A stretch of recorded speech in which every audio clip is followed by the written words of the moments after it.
Bonjour à toutes et à tous. Monsieur le Président de l'Union nationale de prévention du suicide, Dr Marc Fiatre, Mesdames et Messieurs, je suis très heureuse, je dois vous le dire, de l'occasion qui m'est donnée en tant que toute nouvelle directrice générale adjointe de la santé de participer à cette ouverture des 28e Journées nationales pour la prévention du suicide dont votre association est à l'initiative. En effet, je tiens avant toute chose à vous remercier très chaleureusement l'ensemble des associations que vous fédérez pour leur engagement et leur immense travail qu'elles réalisent au quotidien en faveur de la prévention du suicide. C'est une thématique, on le sait tous, complexe, majeure pour notre société et une priorité en matière de santé publique. Je ne vous apprendrai rien, la dégradation depuis la crise sanitaire de l'état de la santé mentale des populations, notamment celle des jeunes, est au cœur de nos préoccupations, comme rappelé par le Premier ministre Gabriel Attal à l'occasion de son discours de politique générale il y a peu de temps. Je ne développerai pas toutes les statistiques qui doivent nous interpeller, car je sais qu'une présentation de l'Observatoire national du suicide est prévue, mais je tenais à revenir sur 3 données clés.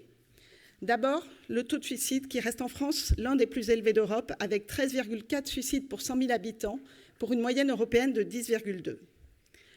Ensuite, souligner que cette réalité touche malheureusement toutes les classes d'âge. Plus de 400 adolescents mettent fin à leur jour en France cette année, faisant ainsi du suicide la 2e cause de mortalité dans cette tranche d'âge. Enfin, il s'agit d'un phénomène éminemment marqué par un gradient social, avec un taux de suicide 3 fois plus important chez les personnes avec un faible niveau de vie que chez celles avec le plus haut niveau de vie. Face à cela, il est fondamental de rappeler que la santé mentale fait partie de la santé globale touchant chacun d'entre nous. Nous partageons une conviction commune, et c'est un thème que vous avez beaucoup porté dans le cadre de vos journées précédentes. Le suicide est évitable et doit être prévenu en mobilisant et en unissant nos forces. Cette collaboration entre tous les acteurs est au cœur de l'ambition de la stratégie nationale de prévention du suicide que porte le ministère, en partenariat avec les acteurs associatifs, dont évidemment l'UNPS.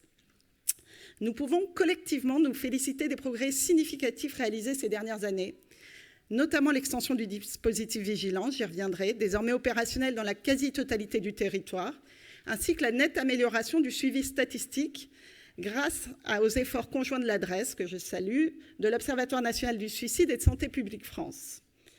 Ajoutons à cela, parmi nos succès communs, l'instauration du numéro national de prévention du suicide fin 2021, qui a déjà reçu plus de 500 000 appels.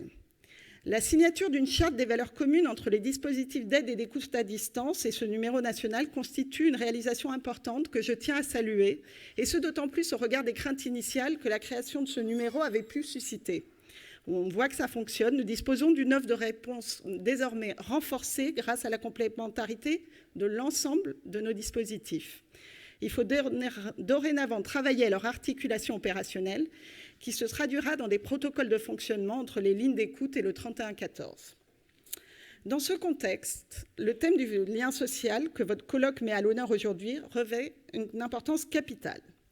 L'isolement social et le sentiment de solitude qui lui est intimement lié constituent un véritable problème de santé publique. Les études le montrent, le lien social est un déterminant essentiel dans la santé mentale et emporte des conséquences bien au-delà. L'isolement social est devenu un problème touchant de larges segments de la population. Il représente un véritable danger pour notre société, car il accentue l'interdépendance de la dégradation de la santé, de la précarité, du chômage, de la méfiance envers nos institutions et du sentiment d'exclusion. Il s'agit d'un phénomène invisible, aggravé par une dérive vers la société du repli à domicile, nourrie par les réseaux sociaux, le délitement des liens familiaux et des communautés traditionnelles. La densité de nos moyens de communication est souvent un atout, mais c'est aussi un leurre. Elle brouille les pistes en offrant une hyperconnexion qui peut faire illusion. Comment admettre qu'au cœur de notre société, certains aient le sentiment de n'exister pour personne ? Comment comprendre que tout près de nous, certaines souffrances n'éclatent au grand jour qu'au moment de leur issue dramatique ? Devant cette réalité, nous devons rétablir des liens sociaux de proximité à travers tout notre territoire, tant au niveau du voisinage qu'au sein de tous les espaces de sociabilité. En matière de prévention du suicide, il est prouvé que le repérage de proximité par des sentinelles et la mobilisation des soutiens sociaux pour accompagner les personnes en souffrance permettent de réduire fortement les risques de suicide et de réitération. Cela rejoint aussi le concept de la clinique du souci, qui est à la base du dispositif Vigilance, dont l'objet est de reprendre contact avec les personnes ayant tenté de mettre fin à leur jour. Les derniers résultats de l'évaluation réalisée par Santé publique France sont très encourageants, puisqu'ils montrent une réduction d'environ 40% du risque de récidive. Mais il nous faut encore renforcer notre action en ce sens.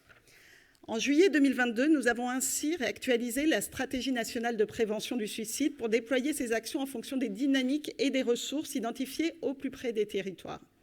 Cela a notamment facilité la mobilisation des agences régionales de santé pour intensifier le déploiement des sentinelles dédiées à la prévention du suicide et a aussi permis de rendre les outils de prévention du suicide accessibles dans d'autres secteurs, et je pense notamment au monde agricole.